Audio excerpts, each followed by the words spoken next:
Isi pikiran putraka. Oke, hari ini aku ada di Batu Riti. Siap, betul. Batu Riti sama Melani. Melani ini cewek muda, baru umur berapa, Mel? 23 tahun. Baru tamat S1 ya? Ya. Berarti sarjana di jurusan pertanian. Betul. Prodi pertanian, ya kan? Jadi ini keren nih, sebenarnya peluang bertani sekarang atau berkebun sekarang bagus juga sebenarnya. Jadi jangan malu untuk anak-anak muda yang bertani. Oke, mau nanya Mel, kenapa Melani milih prodi pertanian ya? Oke, siap. Terima kasih sebelumnya Kak sudah bisa hadir ke kebun saya. Ya, buka rapat.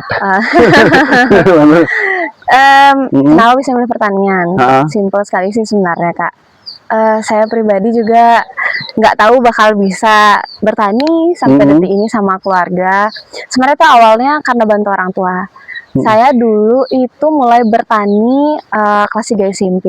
Kelas 3 SMP udah bertani? Kelas 3 SMP itu udah bertani, udah bantu-bantu aja. Jadi nggak bantu yang intens kayak kita sampai masarin. Sekarang bantu kayak dari olah lahan dan segala macam. Tapi belum di titik itu untuk kelas 3 SMP itu. Jadi kayak cuman bantu aja. Oh, ada sayur ini, biar tahu sayur ini dipupuk seperti ini, kayak gitu aja. Itu Melani ngapain, bantu nanam-nanam? Iya, bantu-bantu gitu doang. Mete-mete, kayak gitu. Sebenarnya kayak gitu. Tapi makin kesini kok kayaknya sampailah kita kena COVID kan waktu itu. Jadi kita pulang nih. Bapak lebih dulu dia berhenti kerja sebelum COVID. Sebelum bertani Bapak kerja apa? Sebelum Bapak di wira swasta, di salah satu garmen, beliau sebagai sapam. Tapi ya itu dah kita nggak pernah tahu sampai di detik ini bukan kayak gitu. Jadinya Bapak berhenti bekerja menjadi pekerja di bawah. Habis bertani lanjut, tapi saya masih nomaden waktu itu. Saya kan tinggal di Bandung. Akhirnya pulang, wah COVID lah, PHK semua, nggak bisa kerja kan. Akhirnya bantu-bantu keluarga, makin karena kita nggak bisa secara offline kan sekolahnya, jadi lebih intens di kebun. Kayak Bapak buat pupuk, saya ikut. Bapak olah lahan, ya saya bantulah dikit-dikit. Berarti intinya dulu nih lahannya belum kayak gini ya? Belum. Ini rimbun Kak. Berarti kita berdiri di sini tuh isi jagung waktu itu. Isi tahu undis nggak Kak? Ya. Nah, undis tahu. Isi undis. Jadi ini rimbun nih. Isi cabe banyak. Artinya belum tertata kayak sekarang ya. Bukan. Tebel lah istilahnya, tebel ya. Iya. Cuman yang di atas sih tempatin di sini di atas aja yang isi. Dan itu pun kandang sapi doang. Isi sapi. Iya, kandang sapi doang. Dan ya udah karena usaha Bapak ada segala macam. Selama COVID itu tertatalah ini. Berubah semuanya. Iya, kayak gitu. Lalu yang ditanam pertama sama Bapak apa dulu? Ini, tepat di depan kita, sayur hijau. Sayur hijau. Iya, dan itu gagal. Dan itu gagal waktu itu. Karena Bapak kan inovasi, pakai pupuk organik. Ternyata tanah kita tuh belum total, istilahnya gimana ya, steril dan bersih dia. Masih tercampur dan terkontaminasi kan. Gitu. Berbunga dong waktu itu, dan kita nggak panen. Berarti kalau misalnya tanahnya ini belum bagus kandungannya, pupuk organik nggak bisa dipakai ya? Lebih tepatnya nggak ngaruh. Nggak ngaruh ya pupuk organiknya. Mau dimasukin berapa banyak, kalau kita nggak melalui step-stepnya, bisa ditambah-tambahin bahan organiknya tuh. Kalau kita cuma langsung pakai itu nggak ngaruh sama sekali. Dan gitu. Itu rugi total kita waktu itu. Berarti emang harus nyuburin tanahnya dulu ya? Iya, betul banget.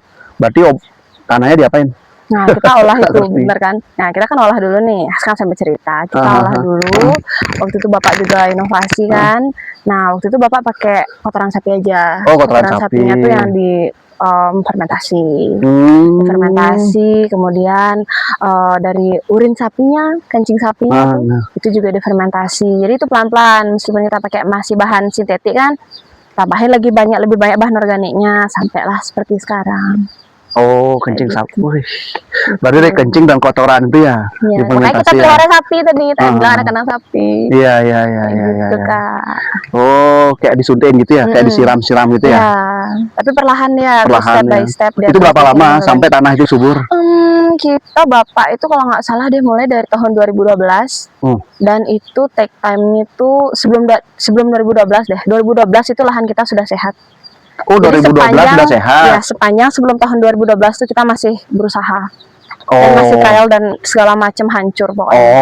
Dan di tahun 2012 itu Bapak sudah nemu formulanya dan akhirnya seperti ini di lahan kita. Oh, iya, oke, Kayak oke, gitu. oke, bagus, Lama bagus, banget bagus. sih Kak kalau dihitung-hitung tuh Kak. Iya, ya, nggak apa-apa. Iya. Tapi kan memang terus berinovasi kan, betul, betul, terus betul sekali. nyoba biar Mm. benar-benar kandungan tanahnya bagus. Iya benar. Ternyata bertani itu bukan cuma sekedar tanam ya, Ya benar. harus tahu pengetahuan dikit lah tentang Itu pertanian ya. dia. Oke, oke. Kemudian Melani Mm-mm. milih pertanian, Iya. prodinya. Berarti angkatan tahun berapa ya? Kalau saya pribadi angkatan tahun 2021. 2021. Ya betul. Baru sekali tamat ya? Baru emang waktu itu baru sekali tamat, habis itu karena itu kan waktu kita COVID kan. Waktu COVID bapak dah bilang mau kuliah nggak digituin. Nah kuliah aja deh gitu. Tapi pas sambil nyantai, akhirnya saya mutusin untuk kuliah yang dekat. Itu ada di Tabanan. Mungkin kakak tahu Universitas Tabanan. Oh, Untab. Ya Tahu, betul. tahu. Nah di sana saya pilih kuliah di sana. Oh, jauh, dekat ya dari sini ya? Lumayan ya sejaman lah. Gitu. Yang dekat patung kan? Betul. Yang Betul sebelah belok sekali. kiri kan? Iya. Oh, iya. Sana. Oke, kenapa milih pertanian? Nah saya pribadi karena memang Kan melihat. kenapa nggak pariwisata? Pariwisata. Oke, itu agak nukik dikit ya. Tapi saya pribadi kenapa milih pertanian? Karena saya melihat, wah ternyata di dunia pertanian itu sangat kompleks sekali dan sangat banyak hal sekali yang harus saya pelajari.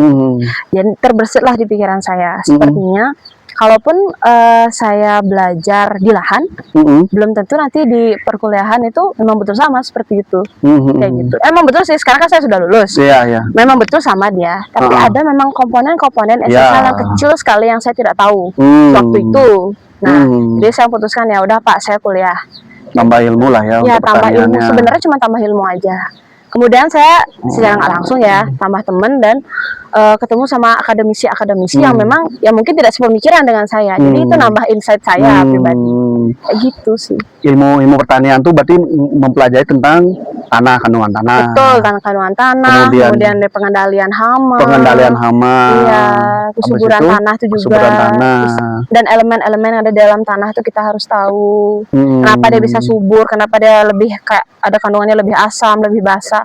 Kompleks sekali. Kompleks sekali ya. Iya, betul. Kenapa bisa sayurnya harus bisa sesubur ini, kandungan apa yang harus ditambahkan. Itu kan saya cuma sekedar tahu, oh urin sapi, kompos, kayak gitu aja. Kalau nggak kuliah kan nggak akan tahu. Keilmuan pertanian tadi, pertanian. Itu tuh kira-kira relate nggak dengan peralatan yang ada di Indonesia atau di Bali saat ini? Misalnya nih, Melani bilang kalau, ternyata harus seperti ini, ternyata alatnya nggak ada di Bali, gitu, belum support nih, gitu misalnya, atau belum banyak berkembang nih di mana-mana. Itu gimana kira-kira? Pernah nggak kejadian kayak gitu? Pernah dong, di lahan kita juga ada kayak gitu. Contohnya kayak gimana tuh? Contoh kecilnya itu kayak apa ya? Ya kayak ngomongin traktor deh. Ngomongin traktor. Kalau traktor itu kan kalau misalnya di tempat kita di negara maju kan kayak combine yang gede. Tapi kita lihat lagi kecil.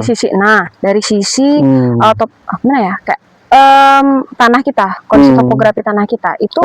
Nah kalau misalnya kita omongin itu kan, makanya di Indonesia nggak bisa masuk kayak gitu. Kan orang-orangnya masih kayak gini. Enggak, itu kita sesuaikan. Kalau di luar negeri kan dia memang hamparan luas. Itu contoh simpel deh ya. Contoh simpel kan saya bilang traktor. Kenapa dia bisa sampai pakai yang combine? Karena memang dia hamparan, kemudian dia topografinya aman. Jadi kalau kita sarang di sini dengan kondisi yang pundukannya kayak ya, kayak nggak gitu. nggak datar lah. Kondisikan. Contoh misalnya kita ada di sini kayak kultivator, ada traktor yang itu kan. Habis itu ada yang kayak traktor yang capung yang panjang kayak gitu. Itu bisa jadi inovasi meskipun nggak pakai combine yang besar kayak gitu. Tapi kalau ngomongin kayak gitu, sebenarnya teknologi-teknologi yang ada di negara maju kan udah masuk nih ke sini. Itu masih relevan kok. Masih bisa dipakai tapi disesuaikan dengan topografinya, dengan kondisi di lapangannya. Kalau sistem penyiraman? Nah, kalau sistem kalau di luar negeri kalian ada pipa-pipa, kalau di luar negeri kan tinggal pencet kayak hujan kayak apa. Betul sekali. Kalau di sini di Bali ada nggak? Ada, kenapa enggak? Oh ada ya? Ada. Di kebun kami pernah memasang instalasi itu saat kami masih nomaden dulu di Bandung. Dan memang seperti itu kita menghabiskan, ya Bapak berinovasi, kami bantu Bapak buat pasangnya di lahan ini. Pipa sepanjang ini dengan sprinkle-nya, kemudian dari sprinkle namanya ya? Iya. Oke, sprinkle. Ya kita pasang itu, habis itu kita minta tolong karena belum otomatis. Ya kan, ya itu kalau pakai otomatis lumayan juga cost ya gitu. Jadi kita pakai otomatis ada jamnya ya? Kayak gitu. Kalau sisaan dia nyiram kayak gitu. Kayak lumayan.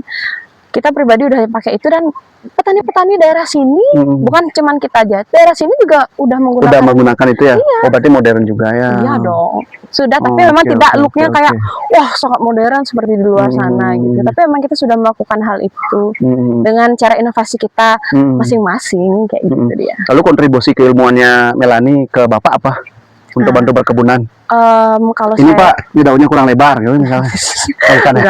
enggak kayak gitu juga. Jadi sebenarnya kombinasi aja sih sama Bapak pribadi. Nah, kayak yang saya bilang tadi, Bapak cuman pekerja swasta, tapi karena berkat inovasi beliau, ya beliau juga ingin anaknya lebih tahu tentang pertanian. Jadi saya sedikit tidaknya ya cukup paham lah gitu. Meskipun kayak sampai sekarang pun saya harus banyak belajar seperti itu. Kemudian kalau saya pribadi sih sebenarnya bertani itu lebih, kenapa pilih pertanian? Kenapa pilih pertanian? Saya melihat sepertinya kalau kita bertani menghasilkan sendiri dengan menekan kos, lumayan lebih cuan. bagus ya. Oh, lumayan cuan kayak gitu. Jadi itu juga menyebabkan saya juga pribadi kayak wah kalau bertani punya sendiri lumayan kayak gitu. Tapi penghasilannya kan musiman kan, tiga bulan, 2 bulan, sebulanan ya? Sebulanan sih. Jadi rutin. Lumayan, apalagi kita, nah kayak di depan kita sekarang kan ada sayur nih. Lagi beberapa hari ini akan panen, kemudian di sebelahnya lagi nih mungkin kelihatan nggak ya? Itu dengan masih usia yang muda kan. Jadi kalau di sini panen, di sini lanjut. Nanti kalau di sini udah habis kita isi lagi kayak gitu. Berarti nggak barengan ya? Enggak. Makanya saya bilang tadi kalau kita bisa rutin kan kontinunya yang kena tuh. Lumayan. Nggak nunggu. Jadi kita meskipun nunggu sebulan nggak terasa dia. Di sini udah isi, di sini udah isi lagi. Kayak gitu. Potong panen isi kayak gitu. Lumayan lah ya, di atas UMR lah ya. Kira-kira lah. Tapi kan balik lagi kita ada keperluan dan juga segala macam, jadi itu muter juga. Ya nggak apa-apa sih. Iya. Tapi kan itu gini kan, artinya penjualan kotornya kan, bersihnya kan cukup lumayan kan, pasti di atas UMR lah. Ya. Ini nanamnya apa aja? Berarti ada sayur hijau lagi, ada pokcoy. Di atas ada cherry ya. Ada tomat cherry. Ya, kita baru tanam juga tomat cherry. Tomat cherry-nya bagus, itu dikasih apa istilahnya tuh? Irigasi juga planter bag. Kemudian dikasih apa namanya tuh? Suntian kayak infus gitu. Nutrisi langsung, ya. Nah, itu pakai yang, nah kalau yang di atas itu kita udah pakai IoT, Internet of Things. Jadi kita bisa monitoringnya lewat handphone. Oh iya, tadi bapaknya Melanie pakai gini aplikasi di HP ya. Itu langsung nyiram. Kemudian ngalirin apa namanya tuh? Istilahnya pupuk nutrisinya. Iya, betul sekali. Itu nutrisinya organik ya? Baru-baru ini Bapak udah bisa buat inovasinya organik. Sendiri berarti ya? Iya. Nah itu kayak saya bilang tadi, buat pupuk sendiri ya tak pantengin juga gitu. Bagus. Lumayan. Dari satpam menjadi pengusaha. Mantap, itu emang betul sekali. Kan keren kan? Iya. Kalau aku sih gini. Kemudian di atasnya lagi apa tuh? Nah kalau hampir sama sih sebenarnya. Kita baru-baru ini memang masih tanam komoditas yang sama. Itu masih ada sayur hijau sama pokcoy. Kemudian ada daun bawang, ada di sini ya. Ada daun bawang juga. Itu karena kita memang produksi kita baru-baru ini emang keperluannya itu yang lebih banyak gitu. Menyesuaikan pasar sih sebenarnya Kak. Oke. Gitu. Iya. Oh iya, ini pasarnya kemana aja Mel? Nah kalau ini, makasih Kak pertanyaannya. Jadi kalau saya pribadi baru-baru ini beberapa tahun lalu kita sebenarnya masih konsisten, itu ada yayasan di Sibang namanya. Boleh sebut yayasan nih? Boleh siap.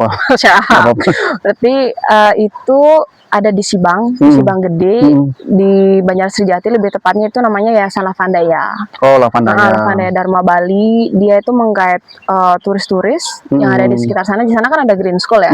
Nah, di sana ada parent, jadi dia menggait parent yang ada di Green School dan juga orang-orang yang mau ya beli sayur. Jadi bapak itu datang ke sini, Mel, tolong dong preparein saya sayur dan segala macam, tapi kalau bisa yang ada di kebun. Nah, itu dia bilang. Jadi, apapun yang ada ready di sini, saya langsung supply ke sana. Oh, gitu. Dia juga bilang nanti kalau by request bisa nggak? Oh ya bisa. Sudah kirim itu. Berarti Melanie kirim kayak katalog gitu ya? Betul, pasti itu. Itu yang kirim siapa? Bapak dan saya. Oh, dan itu palingan bareng sama adik juga. Karena itu memang seminggu sekali dia kadang juga pesen gitu. Kalau kayak waktu COVID tuh dia masih setiap 2 minggu sekali kayak gitu. Selain dari sana ada lagi?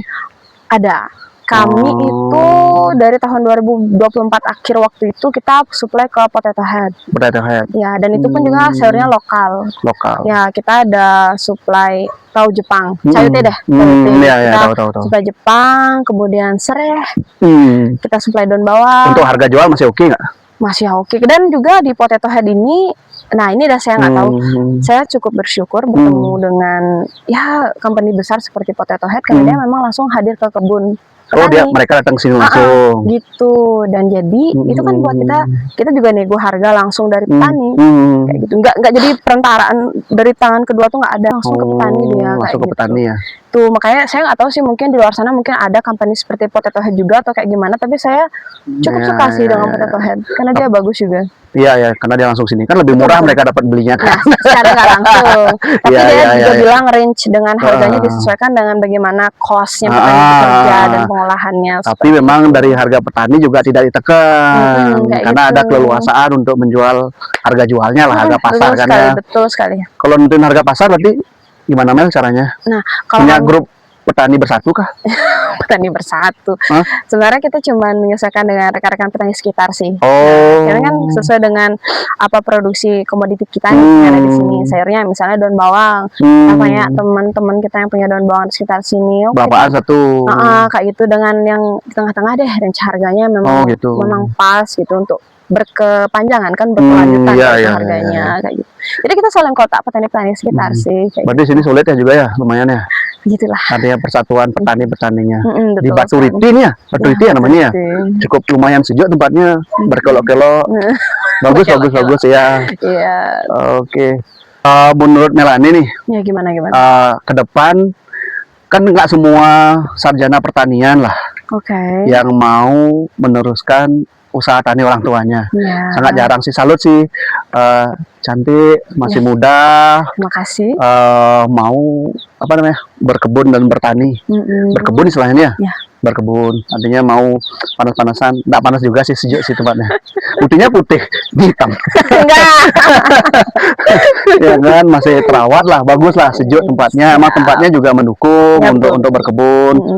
Jadi nggak malu ya, jadi ya untuk bertani ya dan berkebun ya, enggak lah ya. Sangat tidak malu sekali. Sangat bangga sekali menjadi seorang karena ngeliat cuannya ya. Cuannya banyak. Cuannya banyak. Ya, tapi memang yang namanya usaha kan perlu waktu lah. Betul. Ya kan, nggak mungkin setahun langsung bisa beli apa gitu kan.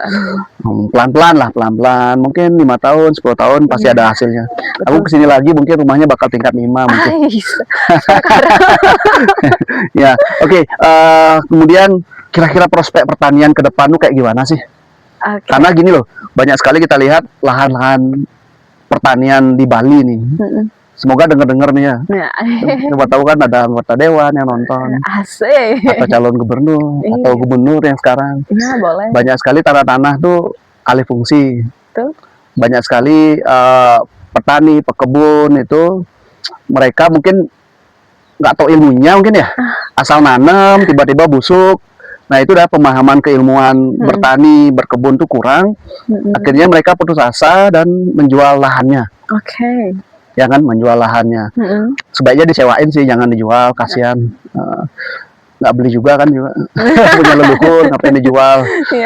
Nah itu gimana menurut Mel? Kira-kira ke depan nih pertanian kita akan terus merosot? Apa kira-kira harus ada yang dibenahi dari segi pendidikan kah? Atau misalnya anak-anak muda sebaiknya ini prospeknya besar loh gitu. Gimana Mel? Sebenarnya pertanyaan seperti ini itu sangat krusial sekali. Asik. Melihat kondisi terkini lahan pertanian kita sekarang juga lumayan hancur sekali kan? Jangan jujur gitu dong Kak. Semakin berkurang. Saya juga pribadi sangat amat miris. Itu saya sudah lirik ya. Lama tinggal di Badung dan saya sangat hafal sekali bagaimana kondisi di Canggu dulu. Oh iya ya, Canggu ya. Kondisi di Canggu dulu sih, itu Canggu. di tempat bibi saya tinggal. Lahan di samping saya ada kerabat di Canggu. Lahan di samping beliau usaha itu masih sangat hamparan, sawah itu masih luas sekali dan bahkan belum ada yang namanya kayak papan nama dan pelang untuk yang estate dan segala macam. Saya setelah COVID itu turun ke bawah iseng lewat ke Canggu. Oh my god, hancur banget. Langsung berubah ya? Itu buat saya sakit hati sekali jujur. Ya dimana saya kan seorang petani. Seorang petani, saya dulu juga melihat lahan itu masih sangat fresh, masih bagus dan berpotensi untuk bisa berlanjut gitu. Iya. Meskipun dia memang nanam padi, menanam kacang panjang, nanam semangka, nanam yang untuk di sawah dah. Tapi wah, langsung jadi bangunan, Kak. Langsung jadi bangunan ya. Di sana saya langsung lihat gimana balik ke depannya. Karena mereka mikirnya tuh instan, Iya. gampang nyari Itu duitnya dia dengan jual. Gimana balik ke depan apabila kita langsung bisa kayak mikirnya, oh di sana juga gampang kok dia jual lahannya langsung jadi bangunan, dia cuma terima uang gitu. Dia langsung, maksud saya kayak gini loh Kak, saya cukup pusing sekali karena ngelihatnya kayak, wah kalau kayak gini nih Bali gimana nih? Iya. Dan saya juga sangat melihat kayak, ayolah kita orang-orang di sana tuh punya kayak maaf nih penegak yang kuat yang memang bisa, ayolah ini lahan kita ini nggak akan harus dijaga, harus. Iya nggak bisa kayak gini aja gitu. Dan jangan salah Kak, di Batu Riti pun juga sekarang sedikit demi sedikit itu sudah tereksploitasi. Udah ya tereksploitasi. Dan itu buat saya kayak, oh nggak bisa nih. Kalau memang di Badung sudah terjamah, tolong Batu Riti saya jangan dijamah lagi. Ya benar-benar sih, benar. Meskipun ada kayak beberapa dari teman bapak juga dia memang membangun sekarang di lahan-lahan seperti itu, tapi dia tahu dong lahan yang memang harus dibangun-bangun. Nah bisa langsung tetap berlanjut gitu loh untuk lahan pertaniannya, aktivitas pertaniannya, tolong jangan ganggu itu gitu loh. Maksud saya bukan saya kayak mentang-mentang sekarang ada yang kayak gini datang, enggak, saya memang udah pusing dari sekian lama dan saya sangat bersyukur kakak suka hadir sekarang sini, bantu kayak ya menyalurkan isi hati saya lah maksudnya kayak gitu. Kayak gitu makanya saya pribadi kayak padahal ketahanan pangan kita ini sangat harus dijaga. Harus dijaga.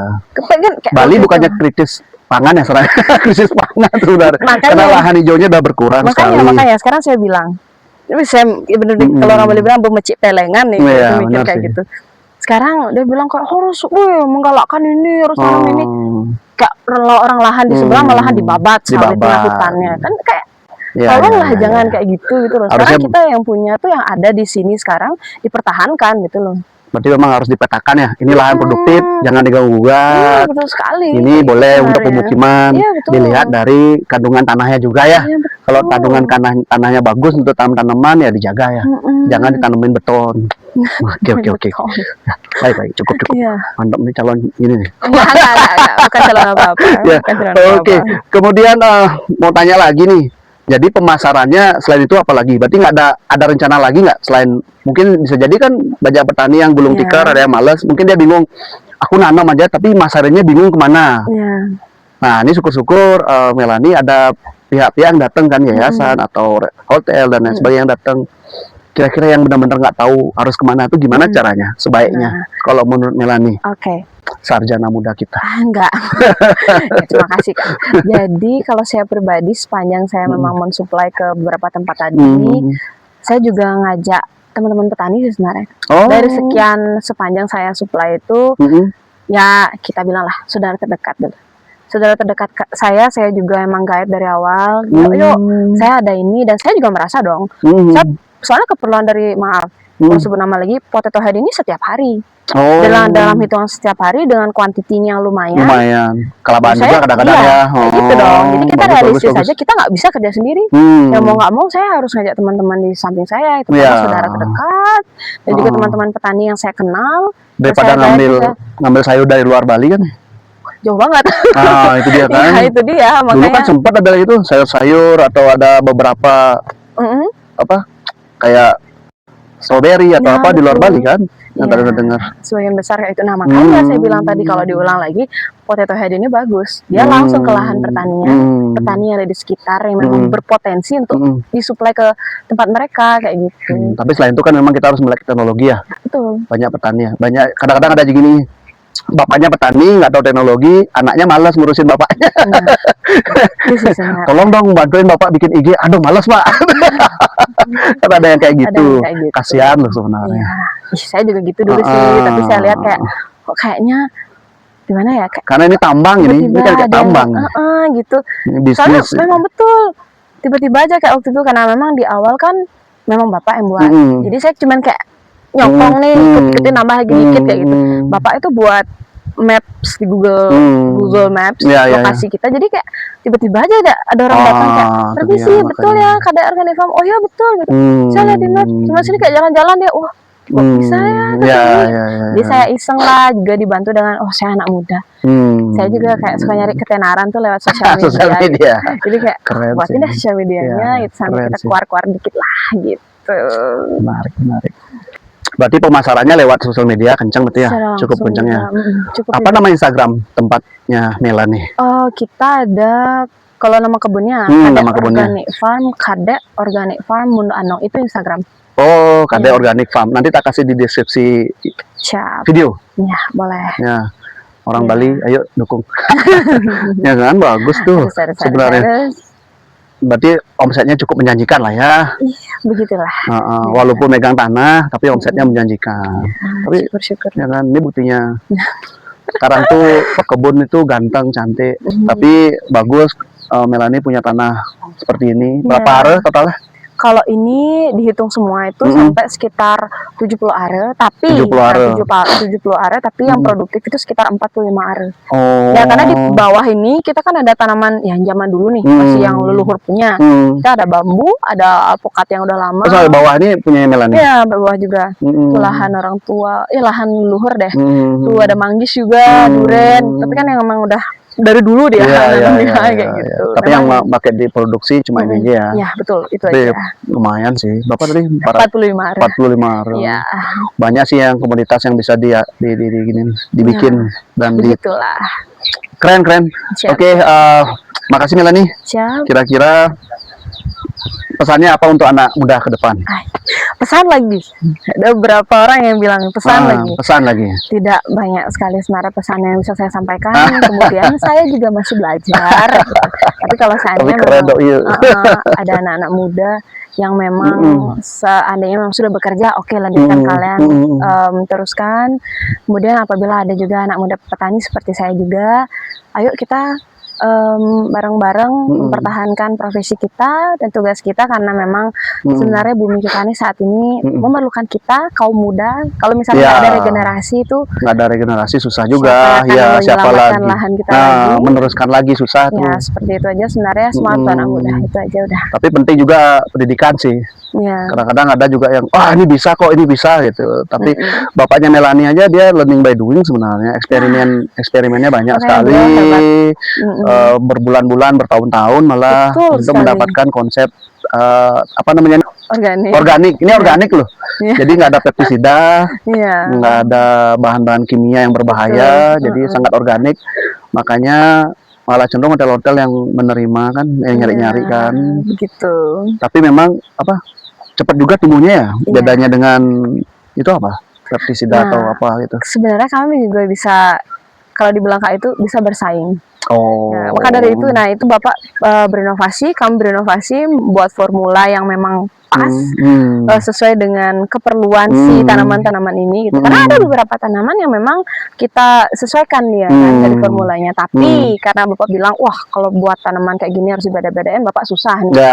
Kalau kayak gitu kita harus buat yang memang yang jadi satu aja deh, bukannya 5 in 1 dan yang sekian in 1 gitu. Jadi Bapak buat satu dan kita itu biasa panggil POC salah, MOL, mikroorganisme lokal. Itu udah dibuat dari bahan-bahan alami sekitar.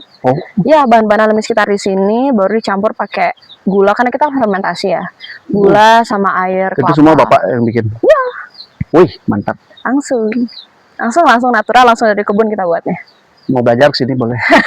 Boleh kan? Bisa, kalau ada yang nanya-nanya ya? Bisa banget, karena kita juga di kebun sekedar sharing ya. Kita di kebun juga ada tempat balai pelatihan. Kalau di mana, di sini? Ya, di sini. Kita ada P4S, ya P4S KD Organic Farm, dan juga kita sudah menerima mahasiswa magang. Wih, keren. Ya, kehadiran siswa-siswi SD yang mau langsung deep learning di di lahan pertanian gitu, kita udah terima juga. Mahasiswa magang taunya kerjanya di koperasi. Janganlah. Kalau bisa mahasiswa magang pertanian, habis tamat berkebun, pakai ilmu pertaniannya, ya kan kasihan itu sampai semester 8. Belajar bertani, tahu-tahu belajar ngitung uang. Hasilnya lebih besar ini soalnya. Iya, betul. Ya kan. Oke, keren. Thank you Mel. Itu aja sih kayaknya. Semoga sukses terus. Siap. Jadi ke depan nih apa rencananya untuk tempat ini? Banyak saya rencananya untuk usahanya Meli dan keluarga. sebenarnya saya pribadi memang mau buat kebun tingkat 2. ya, tetap konsisten di produksi ini.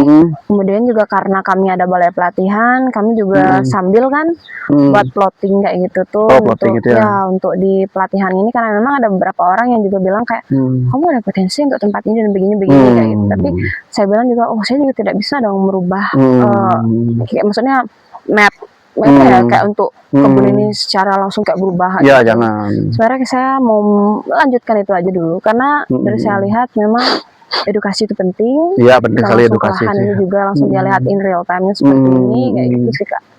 Ya. Kalau misalnya dibilang konsep kedepannya banyak, tapi karena memang saya lihat kedepannya memang kayak kita perlu untuk memperkenalkan pertanian itu seperti ini, balai pelatihannya sangat saya perlukan sekali. Tapi pertanian akan terus jalan kan bagi Melani. Pertanian adalah darah daging walaupun dedaunan. Darah daging. Kan masuknya jadi darah daging. Iya betul Walaupun sekali. dedaunan. Iya. Keren. Thank you. Siap. Keren.